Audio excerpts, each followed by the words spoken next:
Olá, pessoal.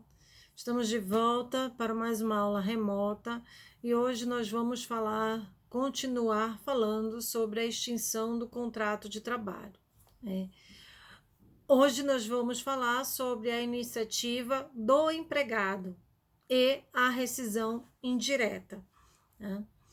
Bom, existem duas formas de finalizar o contrato de trabalho, seja ela por iniciativa do empregado, né?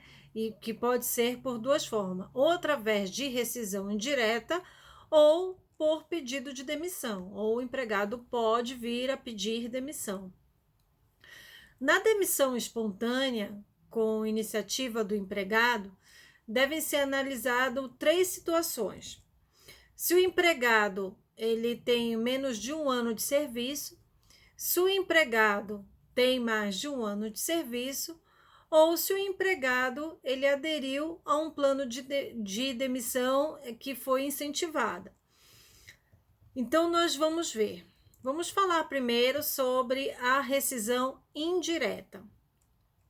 Na rescisão indireta, também chamamos de despedimento indireto, ocorre a extinção do contrato de trabalho por iniciativa do empregado e que tem o ônus de provar a justa causa perpetrada pelo empregador. Tá? Isso a gente encontra no artigo 483 da CLT. Vamos lá. O empregado poderá considerar rescindindo o contrato e pleitear a devida indenização quando: letra A, forem exigidos serviços superiores às suas forças, defesos por lei, contrários aos bons costumes ou alheios ao contrato. Letra B, for tratado pelo empregador ou por seus superiores hierárquicos com rigor excessivo. Letra C, correr perigo manifesto de mal considerável. Letra D, não cumprir o empregador as obrigações do contrato. Letra E, praticar o empregador ou seus prepostos contra ele ou pessoas de sua família ato lesivo da honra e boa fama. Letra F, o empregador ou seus prepostos ofenderem-no fisicamente, salvo em caso de legítima defesa própria ou de outrem. Letra G, o empregador reduzir o seu trabalho, sendo este por peça ou tarefa, de forma a afetar sensivelmente a importância dos salários. Bom, nesse caso, se o empregador se descumprir do referido ônus, ele terá os mesmos direitos como se a extinção fosse por iniciativa do empregador, sem justa causa, né? Inclusive, fazendo jus ao empregado ao aviso prévio. Isso a gente também encontra no artigo 487, parágrafo 4º. Vamos lá. Artigo 487, parágrafo 4º. É devido aviso prévio na despedida indireta. Muito bem. As hipóteses de rescisão indireta estão no artigo 483, né? Que foi o que lemos agora há pouco, da CLT. Bom, o empregado ele poderá considerar rescindido o contrato e pleitear a devida indenização quando? Vamos analisar cada caso, né? Forem exigidos serviços superiores às suas forças, defesos por lei, contrários aos bons costumes ou alheios ao contrato. É o que ocorre, por exemplo, quando o empregador ele viola o disposto nos artigos 198, 390 ou 405, parágrafo 5º da CLT, exigindo a remoção de qualquer objeto com peso superior, né, a 60 quilogramas. né? Se o empregado, digamos, 20 quilogramas de trabalho contínuo ou 25 quilogramas do trabalho ocasional, e aí, se o empregador ou empregada, eles acabam carregando menor, e aí o empregado exige 60 quilos para ele carregar, né? Também pode incidir na infração dessa linha, né, que relatamos, o empregador que exige serviços intelectuais excessivos às forças psíquicas do empregado, né? Como nos casos em que o empregador exige o cumprimento de metas intangíveis ou que comprometam a incolumidade da saúde física ou psíquica do trabalhador. Incide igualmente na violação à presente linha que relatamos, o empregador que dá ordens ou exige serviços ilegais tipificados como crime ou contravenção penal, ou ainda ao contrato de trabalho, né? Alguma coisa que seja contrária ao contrato de trabalho. Em todos esses casos, o empregado pode deixar de cumprir a ordem manifestadamente ilegal, imoral ou contrária aos bons costumes e vir solicitar perante a Justiça do Trabalho a rescisão indireta do contrato de trabalho. Então, há essa possibilidade. Bom, o outro caso que relata o 483 for tratado pelo empregador ou por seus superiores hierárquicos com rigor excessivo, né? Se o empregado for tratado dessa forma. É quando ocorre que o empregador discrimina determinado empregado, né? Ele trata de forma bem mais rigorosa que é adotado com os outros empregados, né?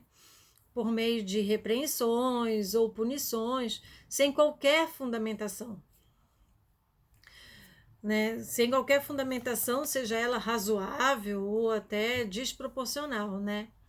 Em regra, a intenção do empregador é criar um clima, né, que vai induzir o empregado a pedir a sua demissão. Em regra, é isso que acontece, né? Ele quer forçar o empregado a pedir demissão e aí ele fica tratando o empregado de forma indevida para que ele venha a pedir a demissão. A outra situação que relata o artigo 483 é correr perigo manifesto de mal considerável. O espírito dessa regra é impedir que o empregador submeta o empregado a uma situação que o coloque em risco iminente aos seus direitos fundamentais, que é a vida, a segurança ou a saúde, tá? Como exigir o serviço sem dar as condições adequadas ao exercício do trabalho que ele está executando, né? Como não fornecer, por exemplo, o equipamento de proteção individual em perfeito funcionamento, né? Ele pode até fornecer quebrado o EPI, né? O equipamento de proteção individual. Ou a exigência de transporte de valores por empregado não qualificado para essa função. Também pode acarretar aí a rescisão indireta. Outra situação que menciona o 483 é não cumprir o empregador as obrigações do contrato. Essa hipótese é a mais comum nas reclamações trabalhistas que nós temos no Poder Judiciário, né? E também a mais controvertida, né? Segundo o entendimento doutrinário dominante, não é qualquer obrigação contratual inadimplida que seja a rescisão indireta, sendo imprescindível que fique caracterizada a falta grave do empregador. Então, precisa que o artigo 483 né, a linha D exatamente da CLT, ele deve ser interpretado conforme a Constituição Federal, de modo que, se for comprovada a violação, ainda que parcial, das obrigações de pagar, de fazer ou não fazer relacionados aos direitos fundamentais sociais do trabalhador, por exemplo, a falta ou atraso no pagamento dos salários ou do 13º, a não concessão de férias ou a ausência do recolhimento do FGTS. Isso implicará a justa causa do empregador, no caso, né? Existem já até jurisprudências nesse sentido que afirmam que a ausência do recolhimento do FGTS não é mais um motivo para a rescisão indireta, né? Então, precisamos analisar aí caso a caso, que pode acarretar, sim, a rescisão indireta do contrato de trabalho pelo empregado. Nesses casos, não haverá apenas a violação dos direitos previstos na lei ou no contrato, como também ofensas aos direitos fundamentais incumbidos pela própria Constituição Federal.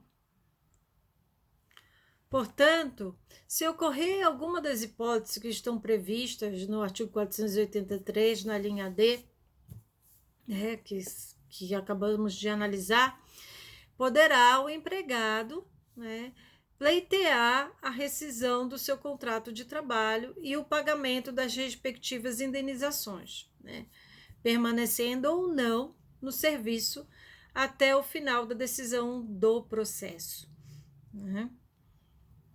Bom, a outra hipótese que é mencionada pelo artigo 483 é praticar o empregador ou seus prepostos contra ele ou pessoa de sua família ato lesivo da honra e boa fama. Bom, essa hipótese ela se dá quando o empregador ou seus prepostos, né, violar direitos da personalidade de cidadão trabalhador ou de pessoas integrantes de sua família. Ocorrendo essa hipótese, né, essa hipótese que é mencionada no artigo 483 da CLT, o empregado ele pode rescindir indiretamente o contrato de trabalho e requerer a indenização por danos morais, sem prejuízo das verbas rescisórias, que são pertinentes, como se fosse uma dispensa sem justa causa, tá? Outra hipótese que vem relatar o artigo 483 da CLT é o empregador ou seus prepostos o ofenderem fisicamente, salvo em caso de legítima defesa própria ou de outra pessoa, né? Ou de outrem, como menciona o artigo, né? Ou de outra pessoa. Bom, a ofensa física, né, do empregado também é um direito da personalidade do cidadão trabalhador, devendo o empregador, ele não pode, né, ou os seus prepostos, ele deve respeitar com a maior efetividade possível o empregador. Ele não pode ofender fisicamente, violar fisicamente o empregado, né? É ônus do empregado, nesse caso, provar que sofreu a ofensa física em si ou em um membro de sua família, né? É do empregador o ônus de provar a legítima defesa, se caso ele agrediu por legítima defesa própria ou de outra pessoa. O descumprimento pelo empregador do dever legal de zelar pela integridade física do empregado implica a possibilidade da rescisão indireta, com a incidência de indenizações por danos materiais, se for o caso, ou até morais, né? Além dos direitos do empregado inerentes à rescisão contratual, como se fosse dispensado sem justa causa. A outra hipótese que menciona o artigo 483 da CLT é se o empregador reduzir o seu trabalho, sendo este por peça ou tarefa, de forma que venha afetar sensivelmente a importância do salário. A presente hipótese, ela caracteriza a alteração contratual em pejos para o empregado, quando o trabalho é realizado por peça ou tarefa, né? O salário por unidade de obra ou por tarefa, que nós já tratamos sobre isso, tá? Mas só em se gerar a rescisão indireta se a diminuição do trabalho afetar sensivelmente a importância dos salários. Essa expressão é um conceito indeterminado que deverá ser interpretado e aplicado em cada caso concreto, com observância dos princípios da razoabilidade e proporcionalidade. Em qualquer caso, parece-nos que ao empregado será sempre garantido o direito do salário mínimo. Isto é, a redução terá como limite o salário mínimo, pois este corresponde ao piso vital mínimo ou mínimo existencial, né? Nós já estudamos isso também, né? Muito bem. Ocorrendo a redução sensível dos salários por tarefas ou unidade de obra, né, que menciona o artigo 483, parágrafo 3º da CLT, poderá o empregador pleitear a rescisão de seu contrato de trabalho e o pagamento das respectivas indenizações, permanecendo ou não no serviço até o final da decisão do processo. A outra hipótese que menciona o artigo 483, para em caso de rescisão indireta, o desempenho da obrigação legal. O empregado, ele tem de desempenhar a obrigação legal, né? O empregado, ele poderá suspender a prestação dos serviços ou rescindir o contrato de trabalho quando tiver que desempenhar obrigações, né, obrigações legais incompatíveis com a continuação do serviço.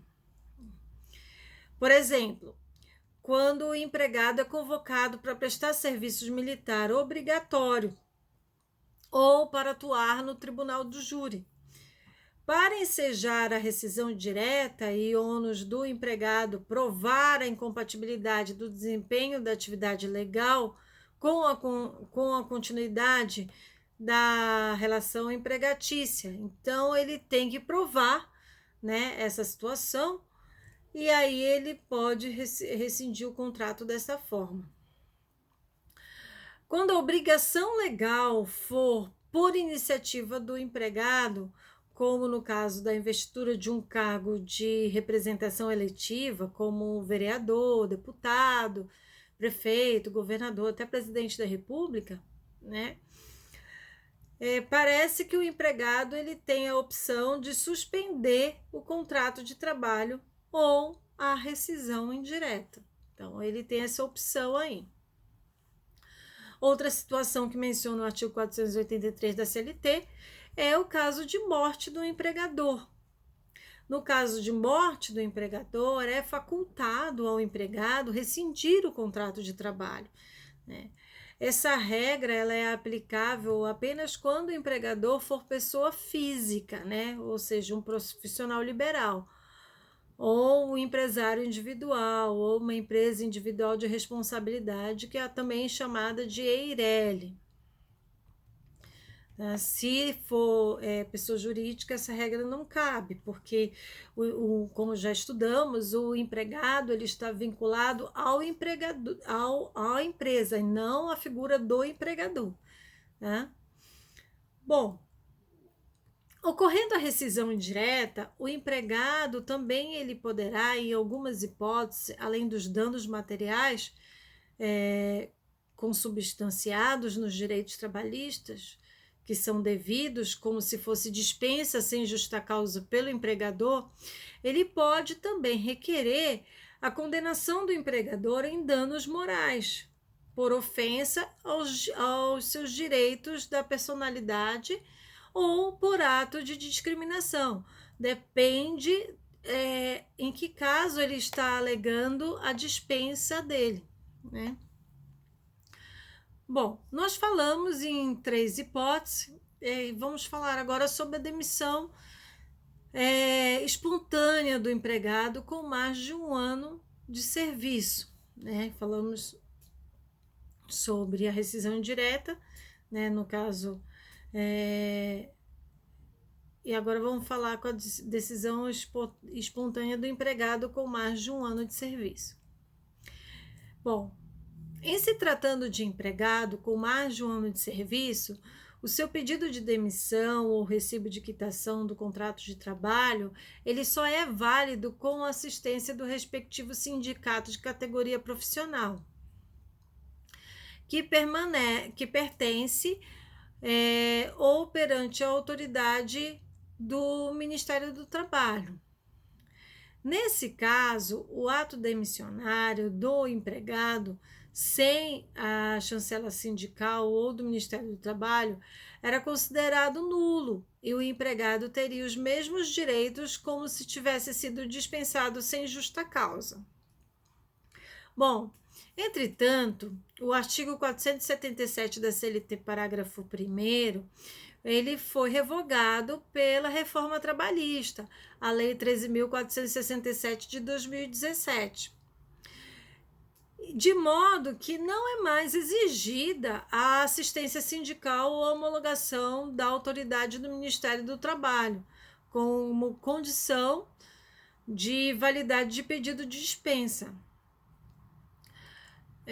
Então, não há mais essa necessidade de comunicação da extinção do contrato de trabalho aos órgãos competentes, pois não se trata de dispensa e sim de pedido de demissão.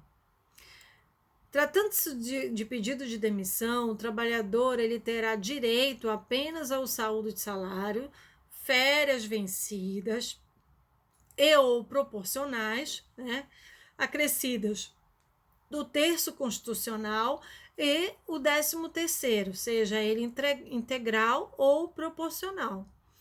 Ele não fará jus ao aviso prévio, né? Seja ele indenização, né? E o levantamento do depósito de fundo de garantia, porque ele está pedindo a demissão, né? Outra situação é a demissão espontânea do empregado com menos de 1 ano de serviço. O empregado com menos de 1 ano de serviço que pede demissão, ele terá direito apenas ao saldo de salário, 13º proporcional, férias proporcionais acrescidas do terço constitucional, que é aquele 1/3, né? E não terá direito também a aviso prévio, e nem o levantamento por depósito do fundo de garantia. Tá? O pedido de demissão formulado pelo empregado como condição para beneficiar das vantagens instituídas como programa de demissão incentivada, que podemos chamar também de PDI, né? Ou PDV, Programa de Demissão Voluntária, a jurisprudência majoritária ela tem entendido que isso é uma transação extrajudicial e autoriza apenas a quitação referente às parcelas e valores que estão constando no recibo correspondente. Tá?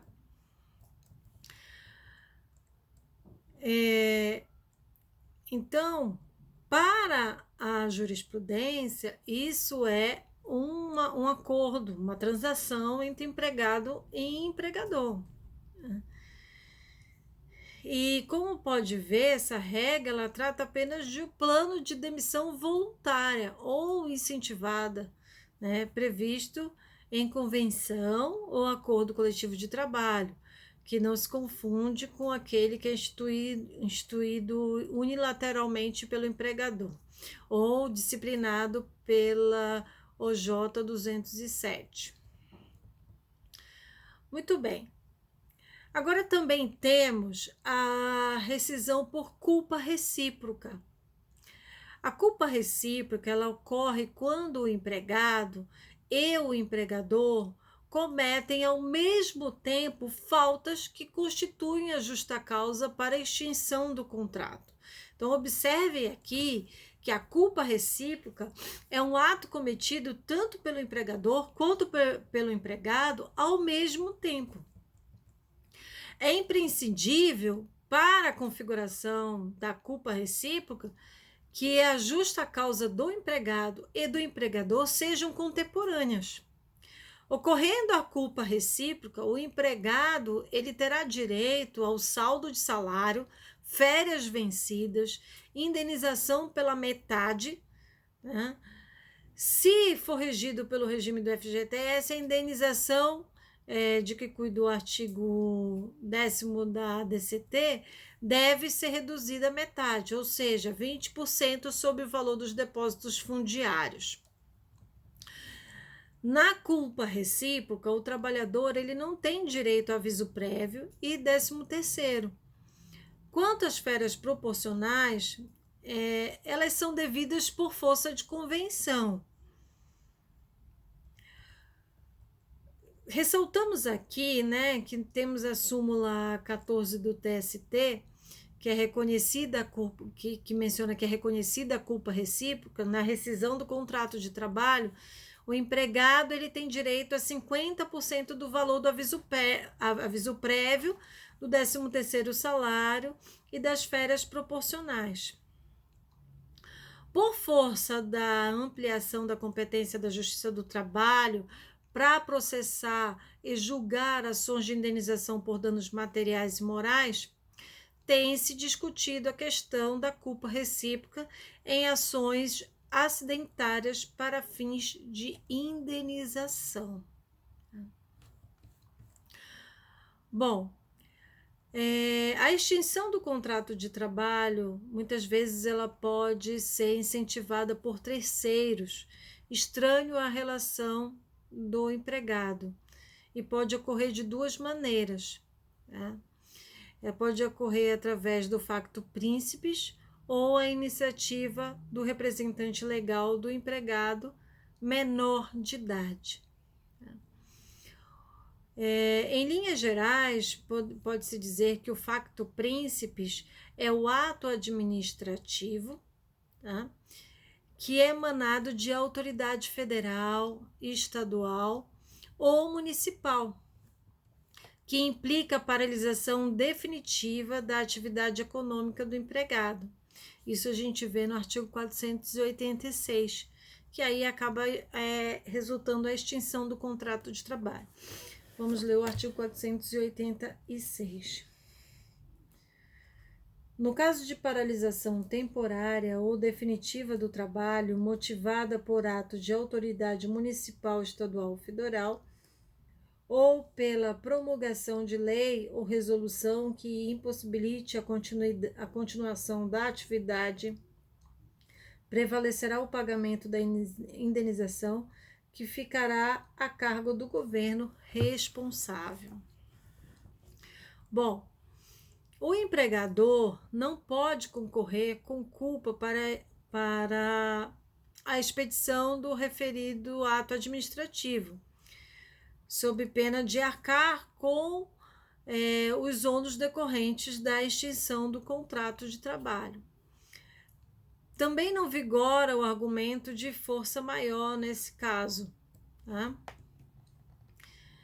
Então, ocorrendo o facto príncipes, o pagamento das verbas rescisórias será feito pelo poder público responsável pela paralisação das atividades das empresas, né?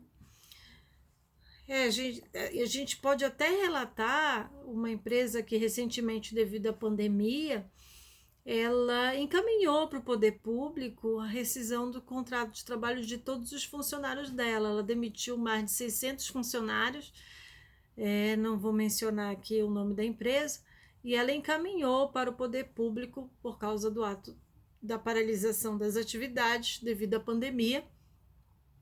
né, ela encaminhou para que o poder público se responsabilizasse pela rescisão.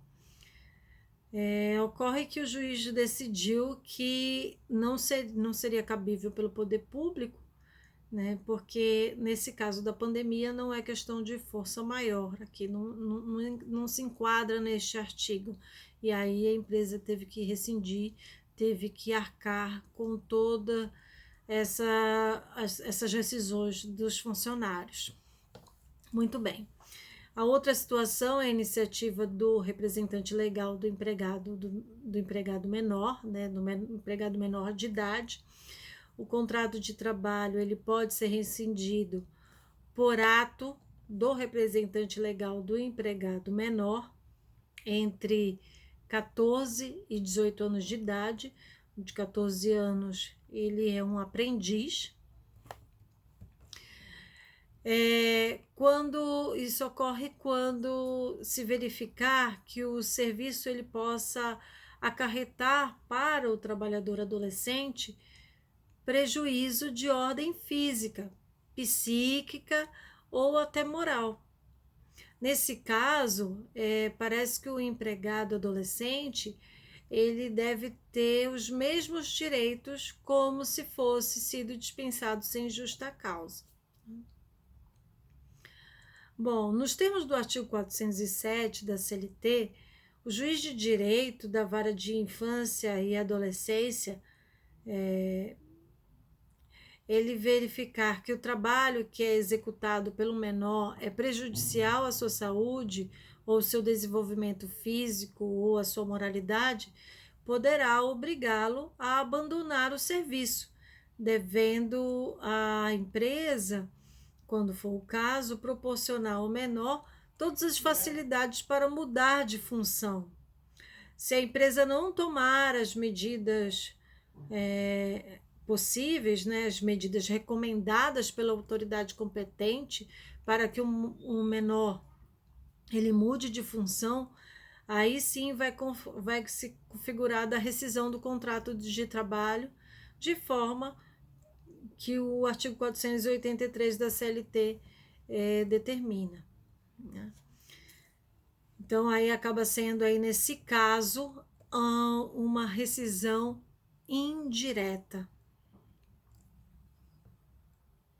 Bom, quando a terminação do contrato de trabalho decorrer da extinção da empresa, né, no caso, quando a empresa ela termina, se finda a empresa, né, se a empresa ela for individual, né, ocorre por causa da morte do empresário, no caso do empregador. O empregado terá a faculdade de rescindir o contrato de trabalho, né, eximindo-se da obrigação de indenizar ou dar aviso prévio aos sucessores do empregador. Se o empregador não se constituir em empresa individual, qualquer que seja a modalidade de sociedade empresária, e a extinção não for resultante de força maior, que tem previsão nos artigos 501A, 504 da CLT, o empregado ele terá direito a saldo de salários, férias vencidas e proporcionais, 13º salário proporcional, aviso prévio, FGTS mais a multa de 40% e a indenização integral, né? Havendo força maior, o empregado terá os mesmos direitos que mencionei, salvo com relação à indenização ou fundos de garantia, né, que serão reduzidos pela metade aqui nesse caso. Bom, digamos que haja a morte do empregado, né? Digamos que o contrato do empregado, em relação ao empregado, ele morre e a sua morte implica a extinção automática do contrato de trabalho, porque a gente tem a pessoalidade aí no contrato de trabalho, que também já estudamos sobre isso, que é um dos requisitos do vínculo empregatício. Nesse caso, seus herdeiros terão direito ao saldo de salários, férias vencidas e ou proporcionais, caso haja, 13º proporcional e o levantamento do fundo de garantia. Não são devidos, nesse caso, o aviso prévio e a indenização de 40% referente ao fundo de garantia. Chamamos a atenção aqui que, se a morte do empregado for decorrente de acidente de trabalho, os herdeiros do empregado falecido poderão requerer indenização por danos morais. E, se for o caso, por danos materiais, até uma pensão aí no caso. E quem vai julgar isso aí é a Justiça do Trabalho, porque compete julgar ações relacionadas a empregado e empregador, por mais que sejam os herdeiros que estejam pleiteando essa solicitação. Tá? Bom, finalizamos por aqui e até a próxima aula. Tchau!